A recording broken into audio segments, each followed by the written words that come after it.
अस्सलाम वालेकुम। XIKOB জিকোবি জিকব আপনাদের জিকব নাকি ভাই? ভাই সাইকোবি ভাই। হ্যাঁ, ধন্যবাদ ভাই ওরে যুক্ত বাবা করার রে জন্য। বাবা, সাইকোবি। জেনজি হতে পারলাম না, জীবনের এক দুঃখ। বলেন ভাই, সাইকোবি ভাই বলেন। আচ্ছা ভাইয়ের নামটা একটু দেখাই। সরি, আমি এতটা ইয়ে না ভাই, বাংলাটা পড়লেই পারতাম, বাট ভাই একটু ইয়ো ভাইয়া বলেন ভাই। সরি, আমি আপনার মতো আপডেটেড হতে পারিনি, সরি বলেন। হ্যাঁ ভাই, বলতে চাচ্ছিলাম মেইন যে টপিকটা আমি একটু মানে কোশ্চেনে যাওয়ার আগে আমি যদি একটু আলোচনা করতাম তাহলে ভালো হইতো। বলবো বলেন বলেন। এই যে আপনাদের ইয়া যে মানে বিষয়টা মূলত আপনার এই আমি নাম নিতে আমার সমস্যা তার পাশে, এই কারণে আমি বলতেছি একটু সমস্যা হলে কনসিডার করে নেবেন। না, এটা হলো সমস্যা নেই, সমস্যা নেই, ফাইন। পানি খান, আরামসে রিল্যাক্সে বলেন, কোনো সমস্যা না নেই। ভাই, ওরকম বিষয় না। বিষয়টা হলো যে আমি বলতে পারবো না, মানে বুঝছেন কিছু জিনিস। বুঝতে পারছি, বুঝতে পারছি, হ্যাঁ, বলেন। তো বিষয় হলো এই যে আর কি ধার্মিক রিলিজিয়াস যে বিষয়গুলা, এগুলো না আপনার একটা মানদণ্ড দেয়, মোরালিটি। ঠিক আছে? কিন্তু আস্তে, আস্তে, আস্তে, আস্তে, আস্তে, আস্তে, আস্তে রিলিজিয়ন মোরালিটির মানদণ্ড দেয় এটা আপনি কোথায় পাইছেন ভাই? যদি আমাদেরকে একটু খোলাসা আমি করতেন। পাই নাই ভাই। আমি এটা বলি, এটা আমি পাই নাই। এটা মানে মানুষের ধারণা। ঠিক আছে? মানে এটা আমি জাস্ট আপনার সাধারণ আলোচনা করতেছি। আমি কোনো মানে দাবি করতেছি না। আমি জাস্ট বলতেছি মানুষ কি চিন্তা করে। ঠিক আছে? এটা মানে বলার কারণ আছে। আমি একটু পরে এক্সপ্লেইন করব। ওকে। সো রিলিজিয়াস আ ইয়া মানদণ্ড দেয়, এটা মানুষের ধারণা। কারণ মানুষ এটা মনে করে যে আপনার জি যে এত মানে আপনাদের ব্যাপারে চিন্তা করে যে কোনো নিয়ম নাই। বাচ্চারা ইসের মতন যে কোনো রুলস নাই। কারণ এটা মানে আপনার বলা তো নাই কোনো যে কি করতে হবে। কোনো যেমন উদাহরণস্বরূপ মানে এটা আপনার মনে করা হয়। এখন এটা কেন মনে করে বা এটা নিয়ে আপনাদের কি রুলস বা কি এটা সম্পর্কে পরে কোয়েশ্চেন করব। বাট এটা আরকি কমন ধারণা। এই কারণে মানে মানুষ একটা মানদণ্ডের জন্য আ বিশ্বাসের দিকে ধাবিত হয়। সো এ এখন বলতে চাইছিলাম যে আপনার এই যে এই যে বিষয়গুলা মূলত যে রিলিজিয়াস উম উম আরকি ধারণাগুলা এই কারণে আপনার মানুষ আরকি বিশ্বাস করতে চায় আরকি। বিশ্বাস করতে চাওয়ার একটা প্রবণতা আছে যে, আচ্ছা আমি এই জিনিসটা বিশ্বাস করলাম। তো এটা আমার জন্য একটা মানদণ্ড দিতেছে যে, আচ্ছা বলে দিতেছে, আচ্ছা আমি এটা না মানলে যদি কোন কিছু উপর থেকে না আসতেছে বা ডিভাইন কোন কিছু না হয়, তাহলে আমি কিভাবে মানে আমি পয়েন্টে চলে আসি। আমার বলতে অসুবিধা হচ্ছে। এখানে আমি পয়েন্টে চলে আসি। সেটা হলো যে আপনার ভাই ফিলোসফিতে একটা যে কথা আছে যে ভাই যে ইজ অর কথাগুলো প্রবলেম। বলতেছেন আ আ ইয়া ভাই এক্সো এক্স আ জাইকো হুম, ভাই, যে কথাগুলা বলতেছেন একটা কথাও তো যৌক্তিক কোনো কথা বলে মনে হচ্ছে না। একদমই খুবই অযৌক্তিক এবং খুবই কথাবার্তা। ও মানে হ্যাঁ, এইটা বাংলাদেশের বা সরি পৃথিবীর ভাই শুনতে পাচ্ছি সাধ না। আমি তো কথা বলছি। আমার কথা শুনতে পাচ্ছেন না? আম হ্যালো? আমার ভাই কথা কি হ্যাঁ, একটু কেটে আসছিল। আচ্ছা, আমি যেটা বলছি যে আপনি যেই কথাগুলো বলছেন সেগুলো হয়তো বাংলাদেশের যারা সাধারণ মানুষ, যারা আ অন্ধবিশ্বাসী মানুষ, পৃথিবীর অন্ধবিশ্বাসী মানুষ তাদের ধারণা হইতে পারে। কিন্তু এই কথাগুলো তো কোনো যৌক্তিক কথা হচ্ছে না। মা মানে ধর্ম তো কোনো মোরালিটির মানদণ্ড দেয় না। ধর্ম একটা সেট অফ রুলস দেয়। সেই সেট অফ রুলস গুলা আসলেই মোরাল নাকি ইমোরাল সেটা তো যাচাই করতে হলে যুক্তি, তথ্য প্রমাণের ভিত্তিতে যাচাই করতে হবে। এখন যুক্তি, তথ্য প্রমাণের ভিত্তিতে যাচাই করে যেটাকে যেটা দেখা যাবে যে যেটা যৌক্তিক, যেটা অন্য মানুষের জন্য ভালো, অন্যদের জন্য ভালো, তখন সেটাকে নৈতিক কাজ হিসেবে গণ্য করা যাবে। আর যেটা মানুষের জন্য ভালো না, আ অন্যদের জন্য ভালো না, সেটাকে অনৈতিক কাজ হিসেবে গণ্য করতে হবে। আমাদের আ নৈতিক কোনটা আর অনৈতিক কোনটা সেটা নির্ধারণের মানদণ্ড তো এটাই হইতে হবে যেটা যুক্তি প্রমাণের উপরে আমরা সিদ্ধান্ত নিব। নাকি ভাই? জি ভাই, আমি যে জিনিসটা এর জন্যই উল্লেখ করতে চাইছিলাম যে ফিলোসফিতে ইজ অর প্রবলেম আছে। এটা সম্পর্কে আপনার ধারণা আছে না? বলতে থাকেন, বলেন। ইজ অর প্রবলেম যে আপনি কোন অড স্টেটমেন্ট থেকে বা ইউনিভার্সের ব্যাপারে ডেসক্রিপটিভ বা ফ্যাকচুয়াল বা কোন থিওরি থেকে আপনি এটা ডিরাইভ করতে পারবেন না যে মোরাল কোন ইম্পারেটিভ বিষয়ে ডিরাইভ করতে পারবেন না। এটা মানে ডিরাইভ মানে এটা পূর্বে আপনার একটা অড স্টেটমেন্ট থাকা দরকার। ঠিক আছে? মানে হ্যাঁ, পূর্বে আপনার একটা আগে আপনি এরকম বলতে পারেন না যে এই ধরনের কাজ করা আপনার উচিত। যে সাপোজ বললেন আপনার মানুষের সাথে ভালো আচরণ করা উচিত। এটা আপনি বলতে পারেন না। আপনি বলতে পারেন যে মানুষের সাথে ভালো আচরণ মানুষের সাথে ভালো পূর্বে আপনার একটা মানে মানদণ্ড থাকতে হবে। তার উপরে আপনি লজিক্যাল ক্লেম এড করতে পারবেন। মানে ই স্টেটমেন্ট আর অড স্টেটমেন্ট ২ টা আলাদা রেলমে থাকে। সো এর সাথে বি যেভাবে কম্পেয়ার করা যায়। যেমন আপনি মনে করেন কেউ যদি বলে যে সাপোজ বলে যে ইজ মানে বলে আমি আমি এই কাজটা আমার করা উচিত। এটা আপনি বললে এই জিনিসটা ভুল হবে। কারণ কি তার বলতে হবে যে মনে করেন মানুষের সাথে ভালো আচরণ করা উচিত। এটা আপনি ডাইরেক্টলি জাম্প করে গেলেন। কিন্তু যে আসল যে বিষয়টা হলো মানুষের সাথে ভালো আচরণ করা উচিত এভাবে ডাইরেক্টলি বলা যায় না। কারণ আপনার আগে একটা মানদণ্ড থাকতে হবে যে মানুষের আচ্ছা, মানদণ্ড থাকলে আমি তো সাথে বুঝতেছি না ভাই, আপনি আমাদেরকে একটু বোঝান তো যে মানদণ্ড যদি থাকে, মনে করেন হিন্দুদের একটা ধর্মগ্রন্থ আছে কালী পুরাণ। সেই কালী পুরাণের ভিতরে লেখা যে মুসলমানদেরকে যেখানে পাও ওদেরকে হত্যা করো। হ্যাঁ? এই কথাটা এখানে লেখা। ওদের তো একটা মানদণ্ড আছে নাকি ভাই? সো কল্ড যে হ্যাঁ মানদণ্ড ভাই, সেটা তো আছে। এটা অ্যাকচুয়ালি মানদণ্ড না। এটা মানে ইয়ার মতন হ্যাঁ, একটা একটা গ্রন্থে তো লেখা স্টেটমেন্টের আছে। মতন। বাট একটা গ্রন্থে তো লেখা আছে এবং ওদের মা কালী সেটা পাঠাইছে তাদের কাছে। এটা তো অ তাইলে তো আমরা হ্যাঁ, এটাকে একটা মানদণ্ড হিসেবে ধরতে পারি এখন নাকি? এটা ঠিক হবে কিনা বেঠিক হবে তাই। ধরেন এরকম যদি লেখা থাকে একটা হ্যাঁ, ধরতে পারেন। মা কালী থেকে একটা গ্রন্থ আসছে, সেই মা কালী বলছে মুসলমানদেরকে পাইলেই তাদের আ পাছা মেরে দাও। হুম? যেখানে পাও মুসলমানদের হ্যাঁ, পাইলেই পাছা মেরে দাও। এটা ওদের গ্রন্থে লেখা আছে। এখন এইটা যদি তাদের মানদণ্ড হয়, তারা যদি বলে যে যেহেতু এই গ্রন্থে এটা লেখা আছে, মা কালী এটা বলেছে, মা কালী তো আর ভুল বলতে পারে না। মা কালী তো ঠিকই যেটা বলবে সেটা ঠিকই বলবে। কারণ মা কালীর তো অনেক জ্ঞান, সে তো ভালো বুঝে। সে যেহেতু এটা বলেছে সে তো ঠিকই বলেছে। আমাদের মানদণ্ড ভাই এটাই, আমরা মুসলমানদেরকে পেলে পাছা মেরে দেই।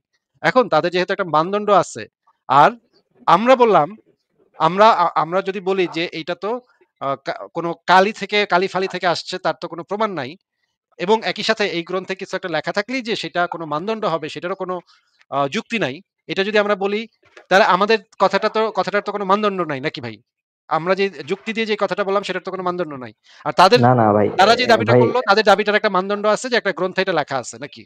না, না ভাই, আমি এই জিনিসটা বুঝাইনি। আমি ক্লিয়ার করি। সেটা হলো আপনি অড স্টেটমেন্ট আরকি পূর্বে আপনার একটা অড স্টেটমেন্ট থাকতে হবে। আপনি এটা বলতে পারেন না যে আপনার শরীরে আ ব্যথা অনুভূতি হইতেছে তাই আপনাকে মানে এই বা আপনি মানসিকভাবে কোনো যেকোনো আপনি মাইন্ড করেন না। আমি জাস্ট বলতেছি আচ্ছা, যে বুঝতে পারছি আপনি অড স্টেটমেন্টের কথা বলতেছেন। হ্যাঁ, আচ্ছা, অড ইস অড স্টেটমেন্ট দিয়ে একটা বলেন তো ভাই যে একটা আম আম এ একটা অড দিয়ে বলেন তো যে ভাই কেন এটা অড কোন একটা অড স্টেটমেন্টের মতো ফেলা একটা ইমোরাল জিনিসের উদাহরণ দিয়ে বুঝান যে কিভাবে অড স্টেটমেন্টটা কাজে লাগে। মানে অড স্টেটমেন্টটা তো আপনার পূর্বে একটা অড স্টেটমেন্ট থাকতে হবে। তার উপরে হ্যাঁ, আমি আপনি বুঝছি লজিক্যাল ভাই। আমি আপনাকে একটা উদাহরণ দিয়ে আপনি আমাকে একটা উদাহরণ দিয়ে বুঝান। আপনি যেটা বলছেন সেটা সম্পর্কে আমি জানি। আমাকে একটা উদাহরণ দিয়ে বুঝান। যে কিভাবে অড স্টেটমেন্টটা কিভাবে কাজ করে। আ যেমন আমার যেমন বলতে পারি আমার আ কেউ ব্যথা অনুভব করলে উম কোনো কারো ইচ্ছাকৃত কারণে কারোর ক্ষতি সাধন হলে সেই জিনিসটা আপনার ইমোরাল আর সেই জিনিসটা করা উচিত না। এখানে তো অড আপনি কোথায়? এই এখানে অডটা কোথায়? আপনি আমার অডটা সরি, ইউজ সরি, করে সরি। দেখান। তাকে ক্ষতি সাধন করা ক্ষতি ক্ষতি সাধন করা যাবে না আরকি। ঠিক আছে? তো আপনি এটা বলে তারপরে ওর থেকে ডিরাইভ করতে পারেন। সুতরাং আ নে আপনি কোন ক্ষতি একটা সাধন করা যাবে না কেন? এটা অডটা দেখান কেন ক্ষতি সাধন করা যাবে না? ওই বললে যে কি অড হয়ে যাবে নাকি? মানে অড স্টেটমেন্টটা তো আপনার পূর্বে একটা মানে ধইরা নিতে হবে না? আ ওটা দেখানো যাবে না? মানে অড স্টেটমেন্টটা কেন মানে কেন we ought to do it, হ্যাঁ? এটা কি দেখাইতে হবে না যে এটার পিছনে রিজনিংটা কি? আমি এই জিনিসটাই আপনার কাছে জিজ্ঞাসা করতে আসছি যে এই রিজনিংটা এইটা তো আমার ভাই জানার মতে আমি বুঝতে যেমন পারছি। এটা ফিজিক্স দেখাইতে হবে। আমি আমি আমি আপনি তো একটু আপনি তো আমার সাথে একমত। কবি ভাই, হ্যাঁ, আপনি হ্যাঁ তো ভাই আমার সাথে একমত যে একমত। অড স্টেটমেন্ট থাকা লাগবে। আমি জাস্ট বলতেছি এরকম অড স্টেটমেন্ট দিয়ে একটা মোরাল কাজকে আপনি যাচাই করতেছেন। এরকম একটা উদাহরণ দেখান আমাকে। হ্যাঁ ভাই, আপনি মানে ১ম এ আপনার তো মানে ফান্ডামেন্টালি এটা তো সায়েন্টিফিক রিডাকশনিজম এর মত না যে আপনি ভাঙাইলে আপনি একটা সত্য খুঁজে পাবেন। আপনি যে ভাই এত ঘুরে ফিরে কমপ্লেক্স আপনার বলতেছেন কি জন্য ভাইয়া? এত কমপ্লেক্স এর কথা বলছি আমি। আমি বলছি একটা অড স্টেটমেন্টের উদাহরণ দিয়ে বুঝান যে অড স্টেটমেন্টটা কাজ করতেছে। এরকম একটা উদাহরণ দিয়ে বুঝান। উদাহরণ ভাই দেয়া হইল না? কোথায় দেওয়া হইলো? আপনি অডটা কোথায় ইয়ে করলেন? এই যে আপনি বললেন যে ব্যথা পাইতেছে এজন্য ইয়ে করা যাবে না। অডটা কিভাবে এপ্লাই করলে? আপনাকে দেখাইতে হবে যে why we ought not to do it, যে ব্যথা পাইলে কেউ ব্যথা পাইলে তাকে কেন আঘাত দেওয়া যাবে না? এটা অডটা দেখান। ব্যথা পাইছে বুঝছি। কেন ব্যথা দেওয়া যাবে না? এটা তো ভাই আমি এটার পিছনে আমি যাইতেছিলাম না। আমি একটু আমাকে বলতে দেন আমি শেষ করি। তাহলে আপনি বুঝতে পারবেন। জাস্ট অল্প একটু সময়, অল্প আমি একটু যে সময়। আমি যে প্রশ্নটা করছি আপনি কি প্রশ্নটা বুঝতে সেই পারছেন? প্রশ্নই, কবি সেই ভাই। প্রশ্নই, সেই আচ্ছা, প্রশ্নই ভাই। প্রশ্নটা কি করছি একটু বলেন তো ভাই? সময় নষ্ট আপনি হচ্ছে। অড বলেন ভাই। স্টেটমেন্টের আপনি রিজনিং চাইতেছেন যে আপনি কোন একটা অড স্টেটমেন্ট আমি করলাম, তো এটার হুম। পিছনের যে মানে কোন ভিত্তিতে কোন লজিকে আমি করলাম। কারণ না ভাই এটা রিজন করি নাই, এত কমপ্লেক্স আমি করি নাই ভাই। আমি আপনাকে বলছি যে why you ought not to do it, আপনি আমাকে দেখান যে এটার পিছনে রিজনিংটা কি, জাস্ট রিজনিংটা দেন যে এই জন্য এই জিনিসটা করা যাবে না। আলটিমেটলি তো অর্ডার আছে, বাদ দেন, ওটা আপনার মাথা কাজ করতেছে বুঝছি। অর্ডার পিছনে তো রিজনিং থাকতে হবে, রাইট? হ্যাঁ ভাই, আমি তো এক্স্যাক্টলি রিজন এটাই বলছি। যদ্দূর কথা বলতেছে ওদ্দূর রেসপন্স করেন। অর্ডার পিছনে রিজনিং থাকা লাগবে না? হ্যাঁ, অর্ডার পিছনে কি আমরা রিজনিং খুঁজি নাকি অর্ডার পিছনে আমরা গভর্নমেন্ট খুঁজি যে যেহেতু এই বান্দা বলেছে এই জন্য we ought to do it, কোনটা? না তা তো বুঝি না আমরা। তাই আচ্ছা, রিলিজিয়াস স্টেটমেন্ট থেকে কি রিজনিং আসে? অর্ডার পিছনে কি রিজনিং আসে নাকি অর্ডার পিছনে স্টেটমেন্ট আসে? ভাই হ্যাঁ ঠিক আছে, স্টেটমেন্ট আছে, হ্যাঁ। এ স্টেটমেন্ট আসে, এই তো। তাহলে কি রিলিজিয়াস থেকে আমরা why ought to do it এরকম কোনো কিছু পাই? এটা তো আপনার আচ্ছা আমি উত্তর দিতেছি, হ্যাঁ পাই না। পাই পাই পাই, না। আপনি য- একটা কিভাবে ধরলে পাই এটা বলেন তো? আরেকটা পাই, একটা ধরলে কিভাবে পাই? আরেকটা পাই। কি দলে পাই বলেন তো ভাই, কি দলে পাই? যে আল্লাহ সত্য কথা কইছে, আল্লাহটা করলে আমি ইয়ে করবো, এটাই তো নাকি? হ্যাঁ এরকম। এটা আল্লাহ আপনি যে রং সত্য, বলবেন কি? এখন আল্লাহ কি সত্য, দাঁড়ান একটা সেকেন্ড। আল্লাহ যে আপনারা মরাল জিনিস দিতে বাধ্য, এরকম কোন অট আছে আল্লাহর পিছনে? ভাই সৃষ্টিকর্তা আপনারা কোনো মরাল স্টেটমেন্ট দিতে বাধ্য, সৃষ্টিকর্তা যা বলছে তাহা সত্য হইতে বাধ্য, এরকম কি কোনো অট আছে? কোনো সত্যের সাথে তো লজিক্যাল ভাই অট আছে? সত্যের সাথে তো ভাই অড স্টেটমেন্টের কোনো কানেকশন নাই, সত্য তো ই স্টেটমেন্ট। আমি কি কইছি এটা কি বলছেন ভাইয়া? আমি বলছি সৃষ্টিকর্তা যে আপনাকে দিতে বাধ্য, আপনাকে সত্য স্টেটমেন্টটা দিতে বাধ্য, এরকম কি কোনো ইয়ে আছে? এরকম কি কোনো ও রিজনিং আছে তার? এরকম না, কি কোনো এরকম রিজন আপনি তাইলে যে আপনি না ধইরা না লইতেছেন সৃষ্টিকর্তা থেকে আসলেই আপনি যদি ধইরা লন প্রথমে যে এরা সৃষ্টিকর্তা আসছে, এই জন্য এই কথাগুলো সব সত্য, এই জন্য এই কথাগুলো সব মরাল, এটা কি ধরার পিছনে কোনো রিজনিং আছে? আপনি কি না, অ্যাবসলিউটলি এটা ধরে নিতে পারবেন? তাহলে এটা আমি ওটা ধরতেছি কি না। ওটা কি স্টেটমেন্ট ছাড়া আপনাকে কোনো কমান্ডমেন্ট ছাড়া আপনাকে কোনো রিজন দিচ্ছে, অর স্টেটমেন্ট দিচ্ছে যে এই জন্য এই কাজটা করা নৈতিক বা এই জন্য এই কাজটা করা অনৈতিক? না ভাই, রিজন ওর তাহলে পরে তো ভাই দিচ্ছে, হয়ে ওর গেল। আগে দিতেছে না। ভাই এটা আমার পরে পয়েন্ট ছিল না, আমার পয়েন্ট এটা একদমই ছিল না। আপনি মানে এটা মানে মানে ডিলটা অন্য ডাইরেকশনে সরা হয়ে গেছে। আমি ওটার উপরে এইমই করিনি, মানে আমি ওটা সামনে রাখিনি যেটা আপনি টার্গেট করছেন। আচ্ছা ভাই, আপনার সাথে কথা ভাই বলার একটু উইয়ার্ড হইতেছে বিকজ আমি বুঝতেছি না যে আপনার আলোচনাটা যেতেছে কোন দিকে। একটু সংক্ষেপে আপনি আপনার আহ, প্রশ্নটা বলেন, খুব সংক্ষেপে আপনার প্রশ্নটা প্রশ্নটা বলেন। হলো আপনার খুব সংক্ষেপে, এটা মানে বড় কোনো বিষয় না। এটা হলো অড স্টেটমেন্ট তো আপনার পূর্বে একটা ধরে নিতে হবে, তাছাড়া তো আপনি মানে অড স্টেটমেন্ট শুধু অড স্টেটমেন্ট থেকেই আসে, অর্থাৎ আপনি সাইন্টিফিক রিসার্চ দিয়ে আপনি অড স্টেটমেন্ট পাবেন না। এখন এটা কোন জায়গায় কে আবিজাবি বলছে, আবিজাবি একটা অড আচ্ছা স্টেটমেন্ট দাঁড়ান, দিয়ে অড কি দিছে। শুধুমাত্র ধরে নিতে হয় নাকি অর্ডার পিছনে রিজনিং থাকে? অড ফান্ডামেন্টালি একটা ধরে নিতে হয়, তারপরে আপনার অ্যাড করতে কি হয়। ফান্ডামেন্টালি কোনটা ধরে নিতে হয়? যেটা আপনার প্রথমে আপনার ওই ইসে মনে করেন ফার্স্ট প্রিন্সিপাল একটা হিসেবে ধরে উদাহরণ নিতে দেন, হয়। একটা উদাহরণ দেন। যেমন কারো প্রতি ক্ষতি সাধন করা যাবে না, এটা এটা এটা এটা একটা। কি এটা কি ধরে নিতে হয়?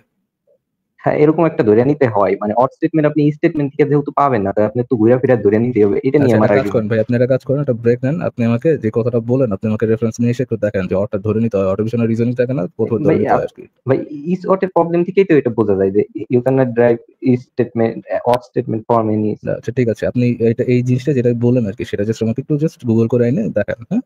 ভাই এটা আমি কিভাবে দেখাতে পারি? আমি এখনই আপনাকে স্ক্রিনশট পাঠাইতে পারি।